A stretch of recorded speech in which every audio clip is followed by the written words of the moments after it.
Hello बच्चों, welcome back to my YouTube channel matric by Jeetu sir. Matric by Jeetu sir channels में आप सभी का स्वागत है। आप सभी को राधे राधे, जय श्री कृष्ण। जैसा कि हमने अभी लगातार कंटिन्यूसली हमने 2 पेपर डाले हैं, लेकिन कुछ बच्चों की कंप्लेंट है कि जो वीडियो आ रही है वो पिक्चर क्वालिटी सही नहीं है। तो आप अपनी यूट्यूब की जो सेटिंग होती है पिक्चर क्वालिटी के रिगार्डिंग, आप 720 पिक्सल या 360 पिक्सल पर दिखते हैं, तो आप 1080 HD वीडियो में देखिएगा, आपको बिल्कुल क्लियरिटी आएगी। ठीक है, तो आप उसको हाई क्वालिटी में देखेंगे HD में, तो आपको बिल्कुल क्लियरिटी आएगी, बिल्कुल पेपर क्लियर दिखाई देगा। तो ये आपकी समस्या का सॉल्यूशन है, क्योंकि अक्सर बच्चों ने कमेंट डाला है कि सर क्लियर इसकी फ़ोटो नहीं आ रहा है या क्लियर आपका पेपर नहीं आ रहा है।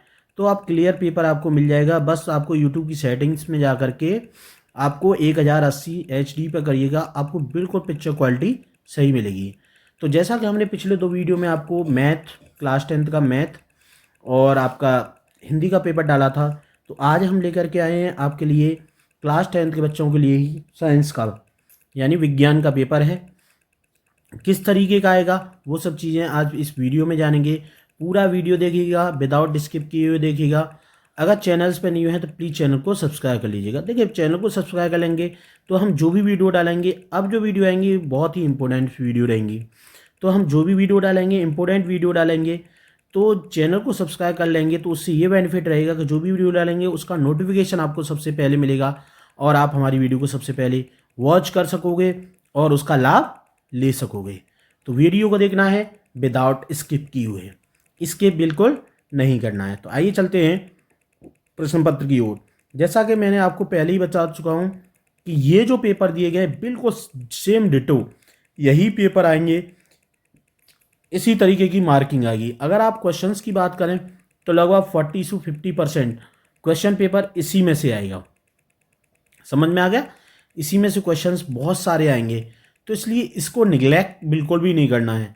पेपर आपका इसी तरीके से आएगा, इससे हमें पैटर्न पता चल जाता है कि कितने कितने क्वेश्चन आएंगे, कितने नंबर्स के आएंगे, तो वो भी बहुत सारे आपके लिए आसानी हो जाएगी। तो इसलिए बिल्कुल भी पेपर को निगलेक्ट नहीं करना है और ध्यान से देखना है विदाउट स्किप किए। तो आइए चलते हैं क्वेश्चंस की ओर। जैसा कि इसमें दिया गया है, समय 3 घंटे 15 मिनट का है। जैसे कि सभी पेपर्स आपको 3 घंटे 15 मिनट के ही लगेंगे और पूर्णांक आपका 70 नंबर का ही रहेगा। और इसमें जो 15 मिनट हैं स्टार्टिंग के, वो 15 मिनट आपको प्रश्न पत्र पढ़ने के लिए निर्धारित है। वो जो प्रश्न पत्र है 2 खंडों में मिलेगा, खंड अ और खंड ब में। खंड अ में जितने भी क्वेश्चंस होंगे बहुविकल्पीय प्रश्न होंगे और टोटल 20 क्वेश्चंस मिलेंगे आपको। कितने क्वेश्चन मिलेंगे? 20 क्वेश्चन, और जिनका आंसर आपको OMR सीट में भरना है। OMR सीट आपको मिलेगी, तो OMR सीट में बिल्कुल स्पष्ट और स्वच्छ रूप से लिखना है। एक चीज़ ध्यान रखिएगा, OMR सीट में कुछ भी काट पीट नहीं करना है। कुछ बच्चे उसमें इरेजर का यूज करते हैं और कुछ बच्चे वाइटनर का यूज करते हैं। भाई, इन चीज़ों का अगर इस्तेमाल करोगे तो आपकी ये निगलेक्ट कर दी जाएगी और आपके नंबर्स, अंक जो भी हैं, जोड़े नहीं जाएंगे। और जो आप फिल करते हैं उसको बॉल पेन से भरना है, ब्लैक और या ब्लू। बॉल पॉइंट पेन होता है, उससे आपको, जैसे सुरमा वाला बोलते थे उसे गाँवों में ज़्यादातर, उससे आपको भरना है। समझ में आ गया? जेल पेन का इस्तेमाल बिल्कुल भी नहीं करना है। क्लियर है? जेल पेन का इस्तेमाल करोगे तो आपकी जो कॉपी है वो सबमिट नहीं की जाएगी और उसके जो अंक हैं वो आपके नंबर्स में नहीं जोड़े जाएंगे OMR सीट के। तो ये चीज़ हमेशा ध्यान रखिएगा। केवल काले बॉल पॉइंट या नीले बॉल पॉइंट से आपको भरनी है, बिल्कुल साफ और स्वच्छ। और गोले को पूर्ण रूप से भरना है, आधा अधूरा नहीं छोड़ना है या बीच में डॉट डॉट डॉट करके आप छोड़ दें, ये चीज़ नहीं करना है। और ना ही उस घेरे से, जो सर्किल है, उससे बाहर जाना चाहिए। बिल्कुल बाहर नहीं बनना, उसके अंदर और कुछ भी खाली नहीं छोड़ना है, पूरा फिलअप सही से भरना है। खंड में बहुविकल्पीय है तो आपको बताया गया था 20 क्वेश्चन मिलेंगे और सभी जो क्वेश्चन निर्धारित हैं वो 1-1 नंबर के हैं, यानी जो भी टिक मार्क के क्वेश्चंस हैं वो सभी 1-1 नंबर के मिलेंगे आपको। और खंड ब जो होगा वर्णात्मक होगा, यानी उसमें क्वेश्चन मिलेंगे और जिनके तुम्हें आंसर देने हैं। और जो प्रश्न पत्र हैं, कितने नंबर का ये क्वेश्चन है, उसके सामने उसके अंक लिखे मिलेंगे आपको। क्लियर हो गया? तो आइए चलते हैं अब क्वेश्चंस की ओर। और ये क्वेश्चन सभी करना अनिवार्य है। जैसा कुछ में कंडीशन दी गई उसके अकॉर्डिंग आपको सभी अनिवार्य हैं, सभी प्रश्न अनिवार्य हैं। ठीक है, साथ ही आपको ये नहीं करना है कि ये क्वेश्चन पत्र नहीं आया तो हम दूसरा स्टार्ट कर दें। तो जो नहीं आ रहा है उसको छोड़ दिए, नेक्स्ट आप करना स्टार्ट कर सकते हैं। अब देखते हैं खंड अ, बहुविकल्पी प्रश्न। देखिए इसमें दिया गया 2 पृष्ठों से घिरा हुआ कोई पारदर्शी माध्यम जिसका एक या दोनों पृष्ठ गोलीय हैं कहलाता है। समझ में आ गए? 2 पृष्ठों से घिरा हुआ है कोई पारदर्शी माध्यम जिसका एक या दोनों पृष्ठ गोलीय हैं कहलाता है गोलीय दर्पण, त्रिज्या, गोलीय लेंस या समतल दर्पण। तो उसको क्या कहते हैं आप सभी को पता है। लेंस होता है दर्पण में एक पर्दा जो है कलर्ड होता है। ठीक है, तो इसको आप कह सकते हैं गोलीय लेंस। बट आप कंफर्म कर सकते हैं, लेकिन इसका एक्चुअल में लेंस आएगा गोलीय लेंस। तो इसको ध्यान से पढ़ना है। दूसरा, दंत विशेष मरीजों के दांतों का बड़ा प्रतिबिंब देखने के लिए किस दर्पण का प्रयोग करते हैं। तो ये आपने शायद उसमें पढ़ा होगा, क्लास 6-7 में है ये। तो उसमें हम उत्तर दर्पण का हम यूज करते हैं। तो ध्यान से देखिएगा, आपको 100% समझ में आ जाएगा। अब क्वेश्चन नंबर 3, उत्तल लेंस के सामने 2f और अनंत के बीच कोई वस्तु कोई बिंब वस्तु रखा गया है, इसका प्रतिबिंब बनेगा। कैसा बनेगा? उत्तल लेंस में आपको पता है किस तरीके का बनता है। वास्तविक, उल्टा और छोटा, वास्तविक उल्टा और बड़ा, आभासी उल्टा और बड़ा, आभासी सीधा और बड़ा। तो आपको पता है आभासी सीधा और बड़ा बनता है जिससे दंत चिकित्सक उसको यूज करते हैं। तो वास्तविक रूप में ही बनता है। देखिए इसको ध्यान से देखना है विदाउट स्किप किए हुए। तो देखा, ये था आपका क्वेश्चन नंबर 3। अब लेते हैं नेक्स्ट क्वेश्चन। तो ध्यान से देखना है विदाउट स्किप किए हुए। देखिए नेक्स्ट क्वेश्चन में दिया गया है क्वेश्चन नंबर 4। ठीक है, तो क्वेश्चन नंबर 4 दिया गया है, ध्यान से देखिए। क्वेश्चन नंबर 4 में दिया गया है मानव नेत्र अभिनेत्र लेंस की फोकस दूरी को समायोजित करके विभिन्न दूरियों पर रखी वस्तुओं को फोकसित कर सकता है। ऐसा हो पाने का कारण है जरा, दूर दृश्यता, समंजन, निकट दृष्टि और दीर्घ दृष्टि।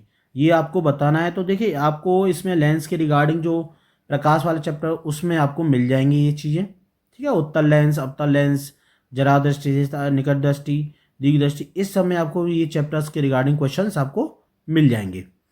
अब है question number 5। Question number 5, column A में दी गई राशियों का सुमेलन कॉलम बी में दिए गए ऐसा ही मात्रकों से कर सही विकल्प चुनिए।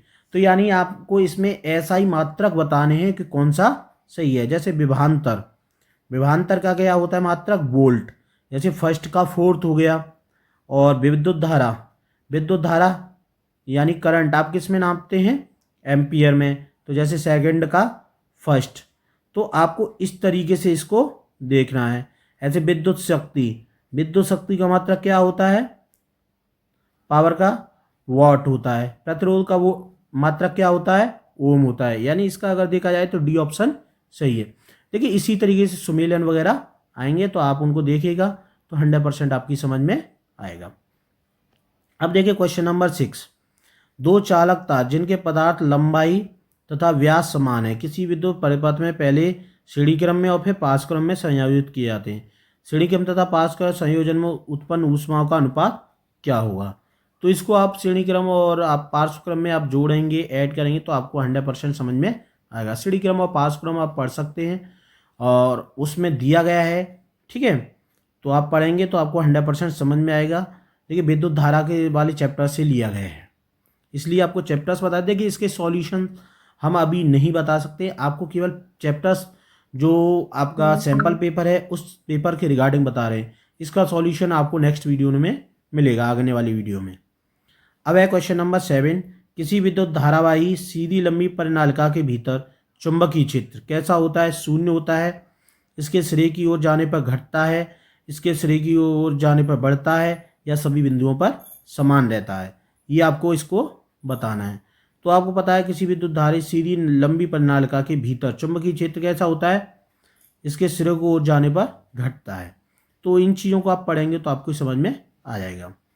अब है उपखंड सेकंड, यानी ये जो लिया गया है ये आपका केमिस्ट्री का पोर्शन है। ठीक है, बेंजीन का संरचनात्मक सूत्र बताना है। कौन सा संरचनात्मक सूत्र है? तो पहले आपको बेंजीन का पता होना चाहिए कि सूत्र क्या होता है, यानी C6H6। तो अब इसमें संरचनात्मक सूत्र आप आसानी से निकाल सकते हैं। जब आपको पता है कि इसका सूत्र क्या है, C6H6, तो आप देख लीजिए कि C6 कहाँ पर है और H6 कहाँ पर है, तो उससे आप पता कर सकते हैं। साथ ही इसमें जो बॉन्ड लगे हुए हैं उस बॉन्ड के अकॉर्डिंग भी आपको समझना है। ठीक है, तो बॉन्ड भी देखिएगा तो आपकी समझ में आएंगे। अब लेते हैं नेक्स्ट क्वेश्चन। इसमें आपको बताने थे कि ऑप्शन दिए गए थे ABC, यानी 4 आपको दिए गए थे बेंजीन के, तो वो आपको देखने हैं। अब है नेक्स्ट क्वेश्चन, क्वेश्चन नंबर 9 पे। तो ये समझाती श्रेणी है। देखिए ये कई बार क्वेश्चन आता है और लगभग हर साल आता है, तो इस क्वेश्चन को ध्यान कर लीजिएगा, नोट कर लें डायरी में कहीं भी। ये जो 9 क्वेश्चन है हर बार आता है। समझाती कौन सा है? तो समझाती ये आपने श्रेणी पढ़ी होगी ट्रिग्नोमेट्री, आपने केमिस्ट्री में, तो उसी केमिस्ट्री से रिगार्डिंग लिया गया है। उक्त संदर्भ में सही विकल्प कौन सा है वो आपको बताना है। ठीक है, ABCD। अब क्वेश्चन नंबर 10, पृथ्वी की भूपर्वटी में प्रकृति रूप से पाए जाने वाले तत्व या यौगिक को कहते हैं हम आइस कहते हैं, गैंग कहते हैं, खनिज कहते हैं या धातु कहते हैं? तो आपको पता है इनको कहा जाता है खनिज। क्या कहा जाता है? खनिज, क्योंकि धरती की जो भूमि पाए जाते हैं उनको बोला जाता है खनिज। तो ये हो गया। अब देखिए क्वेश्चन नंबर 11, दांतों का क्षय कब प्रारंभ होता है? यानी इसके लिए पीएच वैल्यू आपको पता होना चाहिए कि मुंह का पीएच 5.5 से अधिक होने पर, मुंह का पीएच 5.5 से कम होने पर, या मुंह का पीएच 7 होने पर, या इनमें से कोई नहीं। तो जो पीएच वैल्यू है उससे आप पता कर सकते हैं।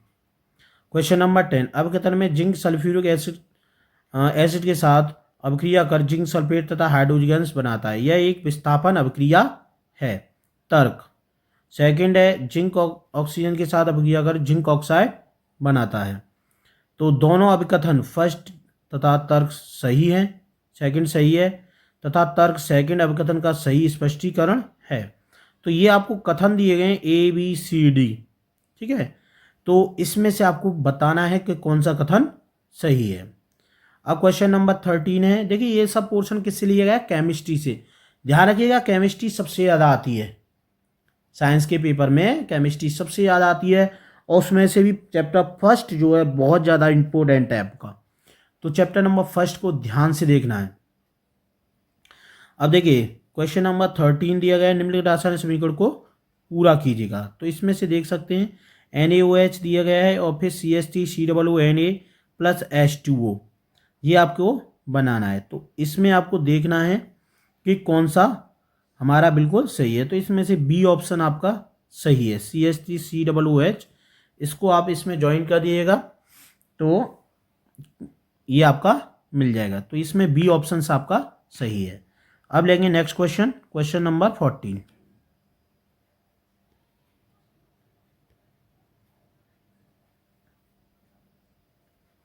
देखिए क्वेश्चन नंबर 14 में दिया गया है आपको, अंतः श्वसन के दौरान वायु प्रवाह का सही मार्ग कौन सा है? ये उपखंड, ये किससे लिया गया है? आपके बायोलॉजी से। यानी फर्स्ट जो खंड था आपका लिया गया था फिजिक्स से, समझ में आ गया। अब किससे लिया गया है? फिर लिया गया आपका केमिस्ट्री से, फिर लिया गया आपका, यानी पहला वाला पोर्शन था भौतिक विज्ञान, फिर दूसरा लिया गया आपका रासायनिक विज्ञान, अब थर्ड लिया गया आपका जीव बायोलॉजी यानी जीव विज्ञान से। तो देखिए इसमें अंतः श्वसन के दौरान वायु प्रवाह का सही मार्ग कौन सा है? नासाद्वार, कंठ, ग्रसनी, श्वास नली और फेफड़े। ठीक है, अंश वायु प्रवाह का सही मार्ग, तो सही मार्ग आपको पता है नासा मार्ग ही होता है। और बी है नासा मार्ग, नासाद्वार, श्वास नली, ग्रसनी और कंठ कुपिकाएं, और कंठ, नासाद्वार, ग्रसनी, फेफड़े। तो नासाद्वार, ग्रसनी, कंठ, श्वास नली, कुपिकाएं, ये आपको बताना है। ये आपके बायोलॉजी से रिगार्डिंग है। और क्वेश्चन नंबर 15, कथन तथा कारण को पढ़कर दिए गए विकल्पों में से सही विकल्प का चयन कीजिए। जैसे कथन, पिता से प्राप्त क्रोमोसोम से बच्चे के लिए लिंग का निर्धारण होता है। कारण, मानव पुरुष में एक एक्स तथा एक XY गुण होता है। तो ये आपको बताना है। देखिए ये डिपेंड अगर करता है लड़का होगा या लड़की होगी, ये फादर पर ही डिपेंड करता है, लेडीज पर डिपेंड नहीं करता है। ठीक है, तो इसमें ये कथन जो है सही है, बिल्कुल सत्य है। कथन फर्स्ट और कारण दोनों ही सत्य हैं, और कारण कथन की सही व्याख्या करता है। यानी इसका हम मान सकते हैं कि जो ए ऑप्शन है बिल्कुल करेक्ट है। बच्चे के लिंग पर निर्धारण पिता पर ही करता है।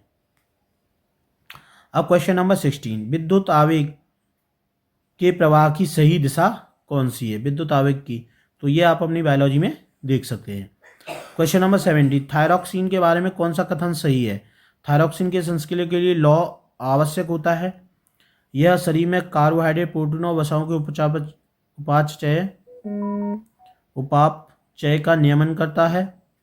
और ये थायरॉक्सिन के संश्लेषण के लिए थायराइड ग्रंथि को आयोडीन की आवश्यकता होती है। थायरॉक्सिन को थायरोनाइड हार्मोन भी कहते हैं।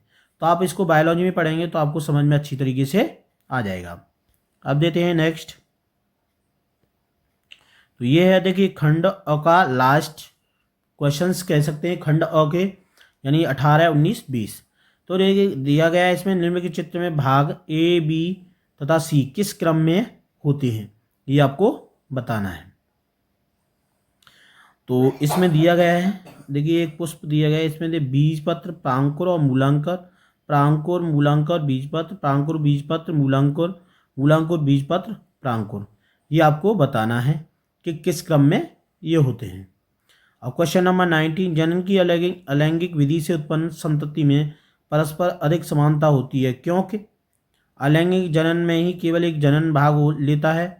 अलैंगिक जनन में युग्मक शामिल नहीं होते हैं। अलैंगिक जनन लैंगिक जनन से पहले होता है। अलैंगिक जनन लैंगिक जनन के बाद होता है। तो ये आपको ऑप्शंस दिए गए हैं, इनमें से आपको बताना है कि कौन सा कथन सही है। जैसे कि दिया गया है ए फर्स्ट और सेकंड सही है, बी में दिया गया फर्स्ट और थर्ड सही है, सी में सेकंड और फोर्थ सही है, और फोर्थ में दिया गया है थर्ड और फोर्थ सही है। ये आपको बताना है। एक आहार श्रृंखला में तीसरे पोषी स्तर पर हमेशा कौन होता है? एक आहार श्रृंखला है, जैसे एक होता है शाकाहारी, ठीक है, फिर मांसाहारी, सबसे पहले आपका स्वपोषी होता है। ठीक है, तो वो कौन कौन से हैं वो उसमें आपको बताना है। एक आकार श्रृंखला तीसरे नंबर पर कौन होता है? मांसाहारी होता है, शाकाहारी होता है, अपघटक होता है, या उत्पादक होता है? समझ में आ गया? तो ये आपको बताना है। वैसे थर्ड पे नंबर पे अगर देखा जाए तो मांसाहारी होता है। ठीक है, तो ये क्वेश्चंस आप पढ़ेंगे अपनी बुक्स में तो आपको 100% समझ में आ जाएंगे। अब लेते हैं नेक्स्ट पे। देखिए नेक्स्ट में दिया गया है आपको वर्णनात्मक प्रश्न है। ये होता है आपका खंड ब स्टार्ट। तो जो अब तक आपने पढ़े वो सब क्वेश्चन कितने के थे आपके? एक एक नंबर के। अब जो क्वेश्चंस हैं इसमें दो दो नंबर के, यानी देखिए इसमें दिया गया है खंड उपखंड दिया गया है। इसमें देखिए ये लिया गया आपका भौतिक विज्ञान से, दृष्टि दोष किसे कहते हैं, ये कितने प्रकार का होता है। ये आपका दो भाग दिए गए हैं प्रश्न एक में, फर्स्ट और सेकंड। दोनों ही कितने नंबर के हैं? दो दो नंबर के हैं, ध्यान रखिएगा। दोनों कितने के हैं? दो दो नंबर के हैं। और इसमें भी उपखंड दिए गए हैं, उपखंड फर्स्ट, उपखंड सेकंड, उपखंड थर्ड दिए गए इस तरीके से। क्योंकि तीन उपखंड किस लिए दिए गए हैं? तो आपको पता है फिजिक्स, केमिस्ट्री और बायोलॉजी तीन पार्ट होते हैं, इसलिए तीन ही उपखंड दिए गए हैं और तीनों के हर एक के क्वेश्चन आपको दिए गए हैं। तो देखिए इसमें दिया गया दृष्टि दोष, दूरदृष्टि दोष किसे कहते हैं, एक तीन प्रकार का होता है, ये 2 नंबर्स का है। ऐसे ही इसमें सेकंड दिया गया है, हमें आकाश में इंद्रधनुष केवल वर्षा के पश्चात ही क्यों दिखाई देता है।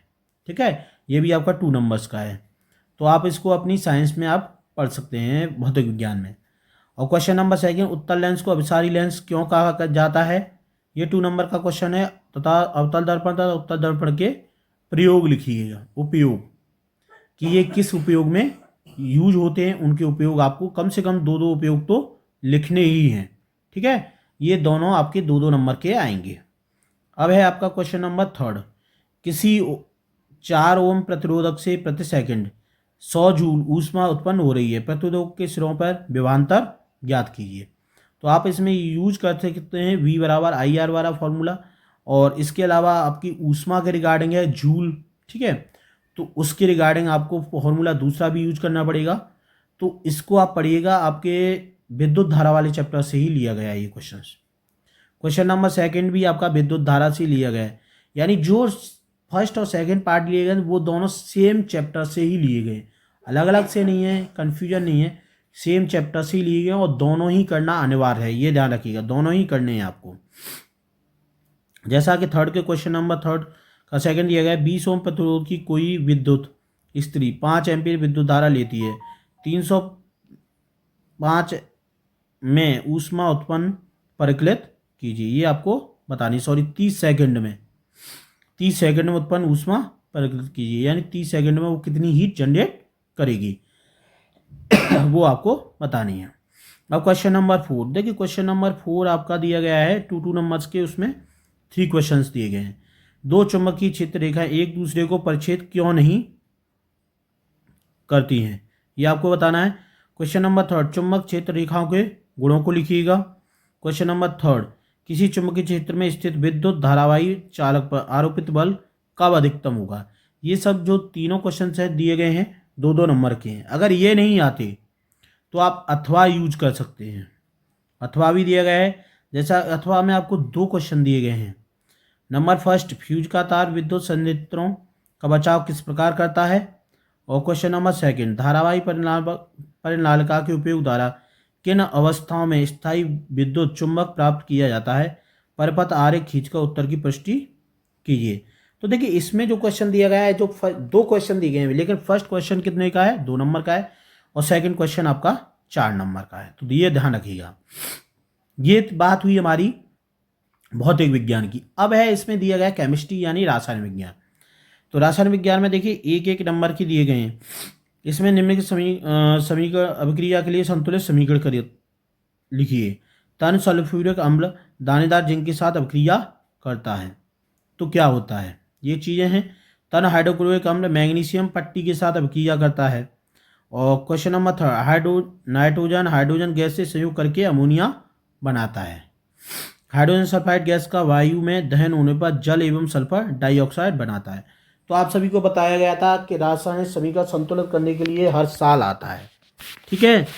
तो इन चीज़ों को ध्यान से देखिएगा और बिल्कुल लापरवाही नहीं करनी है, ये चीज़ें हर साल आती हैं, ठीक है। तो इन क्वेश्चंस पर ध्यान दीजिएगा, फोकस रहिएगा, तभी आपकी समझ में आएगा।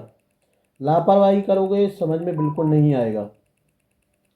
तो समीकरण संतुलन सभी टीचर्स भी बताते हैं, आपके टीचर्स ने भी। देखिए, जैसा कि आपके टीचर्स बताते रहेंगे, हर साल 4 नंबर के समीकरण संतुलित करने के लिए आते हैं। तो अब देखें नेक्स्ट क्वेश्चन नंबर 6, निम्नलिखित का कारण बताइए। प्लेटिनम सोना एवं चांदी के आभूषण, चांदी का उपयोग आभूषण बनाने के लिए किया जाता है, क्यों किया जाता है ये आपको बताना है। तो आप पढ़ सकते हैं इसको, ये आपके फर्स्ट चैप्टर और सेकंड चैप्टर में ही ये चीज़ें दी गई हैं। अब है क्वेश्चन नंबर 2, ये भी 2 नंबर का है। और क्वेश्चन नंबर 2 है, निष्कर्ण प्रक्रम में कार्बोनेट एवं सल्फाइड आयस को ऑक्साइड में परिवर्तित किया जाता है। ये भी आपका 2 नंबर का क्वेश्चन है। क्वेश्चन नंबर 7, सहसंयोजी आबंध किसे कहते हैं। सहसंयोजी आबंध के 2 लक्षणों को लिखिए। ये भी आपके केमिस्ट्री से ही लिया गया है क्वेश्चंस, आबंध वाले चैप्टर से, तो आप इसको देख सकते हैं। और देखिए IUPAC नेम के, जैसे क्वेश्चन नंबर 2 दिया गया है, तो IUPAC नेम के रिगार्डिंग हम बोलते हैं कि IUPAC को नाम को याद कर लीजिएगा, या हर साल आता है आपका, ठीक है, 2 नंबर्स का आता है। तो कम से कम 2 नंबर तो आपको IUPAC नेम आते ही आते हैं। जैसे इसमें दिया गया है, निम्नलिखित यौगिकों के IUPAC नेम लिखिएगा। जैसे CH3-CH2 और CH3-CH2-CHO। और सेकंड दिया गया CH3CO-CH3, यानी सिंगल बॉन्ड है इन दोनों के बीच में, तो ये आपको बताना है। और क्वेश्चन नंबर 3 दिया गया, कठोर जल को साबुन से उपचारित करने पर झाग के निर्माण को समझाइए। तो ये क्या होता है, यानी फिल्म वगैरह बनती है, तो इस फिल्म को हम कैसे कहते हैं, ये सब आप उसमें देख सकते हैं। ये सब जो क्वेश्चंस हैं 2 नंबर्स के हैं, तो आप ध्यान से देखेंगे तो आपको समझ में आ जाएगा। तो ये था आपका क्वेश्चन नंबर 7। तो आगे देखिएगा, पूरा पेपर है हमारे पास, आप देखेंगे ध्यान से तो देखिए आपको समझ में आएगा। या आप अगर ये नहीं करना चाहते तो आपके लिए दूसरा भी ऑप्शन दिया गया है, ये भी 6 नंबर का ही है। अगर आपसे IUPAC नेम वगैरह नहीं आती, ये सब चीज़ें नहीं आती हैं, तो आप दूसरा ऑप्शन है, अथवा उसको नहीं करके आप इसको भी कर सकते हैं। जैसे निम्नलिखित पर टिप्पणी आपको शो करनी है, जैसे विकृत गंध्यता क्या होती है।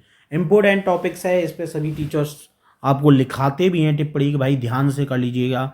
और एक है सेकंड रेडॉक्स अभिक्रिया, जिसको सभी टीचर्स इम्पोर्टेंस के रूप में बताते हैं, तो इस चीज़ को याद रखिएगा। रेडॉक्स अभिक्रिया बहुत ही इम्पोर्टेंट है।